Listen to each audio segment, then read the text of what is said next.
محبت کا درد لو تاکہ جب تمہیں محبت کا درد مل جائے اس کے بعد تمہیں کوئی اور درد کبھی بھی بہت زیادہ محسوس ہی نہ ہو۔ دوستو، میں ہوں راحیل انجم اور آپ دیکھ رہے ہیں لائف آف بکس، کتابوں کی زندگی۔ دوستو، ہم حضرت آدم علیہ السلام کی حیات طیبہ پر بات چیت کر رہے تھے، اور اس سے پہلے ہم نے حابیل اور قابیل کا جو واقعہ وہ بیان کیا۔ اب ہم اس سے آگے بڑھتے ہیں کہ جب قابیل نے حابیل کو قتل کر دیا تب نسل نو انسانی کیسے بڑھی، یا آپ کہہ سکتے ہیں کہ حضرت آدم علیہ السلام کی نسل کس طرح آگے بڑھی۔ دوستو، حضرت حابیل علیہ السلام کی غم میں مبتلا رہنے کی وجہ سے بہت عرصہ جو ہے وہ حضرت آدم علیہ السلام حضرت حوا کے پاس نہ آئے، جس کی وجہ سے جو ہے وہ نسل نو انسانی کی افزائش رکی ہوئی تھی۔ کئی سو سال کہتے ہیں کہ حضرت آدم علیہ السلام حضرت حابیل علیہ السلام کی غم میں ہی رہے۔ اس کے بعد حضرت آدم علیہ السلام حضرت حوا علیہ السلام کی غربت میں گئے تو ایک بچے نے جنم لیا جس کا نام حضرت شیس علیہ السلام بتایا جاتا ہے۔ حضرت شیس علیہ السلام نبی بھی ہیں۔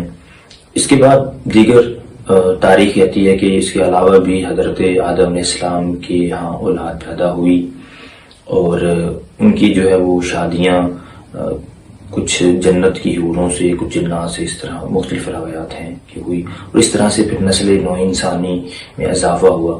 بعض لوگ کہتے ہیں کہ حضرت آدم علیہ السلام کے یہاں بیٹیاں ہوئیں، بیٹے ہوئے، تو ان کی آپس میں شادی ہوئی، اس طرح سے جو ہے وہ نسل نو انسانی میں اضافہ ہوا۔ لیکن اس جو نظریے پہ بہت سے علماء تنقید کرتے ہیں، وہ کہتے ہیں کہ یہ ایک حرام چیز ہے، لہٰذا یہ ممکن نہیں ہو سکتا۔ تو نسل نو انسانی اس طرح سے بڑھی کہ اللہ تعالیٰ نے جنت سے حوریں نازل کیں، اور ان کی جو ہے وہ شادیاں ہوئیں حضرت آدم علیہ السلام کے بیٹوں کے ساتھ۔ اس طرح سے پھر آگے اولاد بڑھی، اور پھر جو ان کی آپس میں شادیاں ہوئی، اور اس طرح سے جو ہے وہ نسل نو انسانی میں اضافہ ہوا۔ یہ ایک مقبول نظریہ ہے اور اسے عقل بھی تسلیم کرتی ہے۔ اب حضرت شیس علیہ السلام حضرت آدم علیہ السلام کے جو ہے وہ نمائندے بھی تھے، ان کو بہت ہی زیادہ محبت بھی ملی حضرت آدم علیہ السلام کے بعد۔ حضرت آدم علیہ السلام نے تقریباً جو ہے وہ 900 سال، یہ سارے 900 سال جو وہ اس دنیا پر زندگی گزاری، اور آخر اللہ تعالیٰ نے ان کو جو ہے وہ اٹھا لیا۔ ان کا جو وعدہ تھا کہ واپس جنت والا، وہ یقیناً جو ہے وہ ان کی جو حیات طیبہ کے بعد، ان کی موت کے بعد اللہ تعالیٰ نے ان کو بالآخر جنت میں ہی پہنچا دیا۔ اور ان کی جو تجہیز و تکفین حضرت جبرائیل علیہ السلام نے حضرت شیس علیہ السلام کو اس کا تمام امور سکھائے، اور بعد میں جو ہے وہ حضرت شیس علیہ السلام نے حضرت آدم علیہ السلام کی تجہیز و تکفین اور جنازے کے بعد ان کو سپرد خاک کیا۔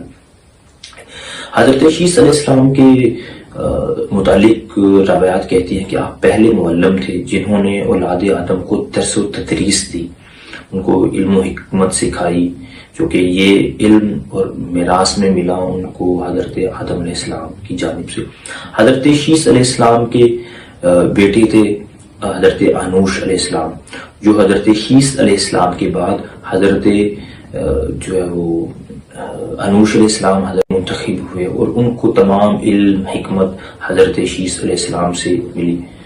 اس کے بعد حضرت انوش علیہ السلام کے بیٹے تھے حضرت کینان۔ حضرت کینان علیہ السلام بھی نبی تھے، اور جب حضرت انوش علیہ السلام اس دنیا سے گزر گئے تو وہ جو ہے حضرت کینان علیہ السلام تھے وہ نمائندے منتخب ہوئے۔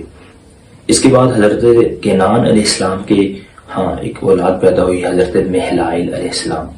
حضرت مہلائل علیہ السلام جب اس دنیا سے وہ کوچ کر گئے تو یہاں حضرت مہلائل علیہ السلام سے متعلق میں آپ کو بتا دوں کہ حضرت مہلائل علیہ السلام جب دنیا سے کوچ کر گئے تو چونکہ نسل نو انسانی میں بہت زیادہ اضافہ ہو گیا تھا، تو حضرت مہلائل علیہ السلام کو حسن جمال مشرق و مغرب میں پھیل چکا تھا، وہ بہت ہی زیادہ خوبصورت تھے۔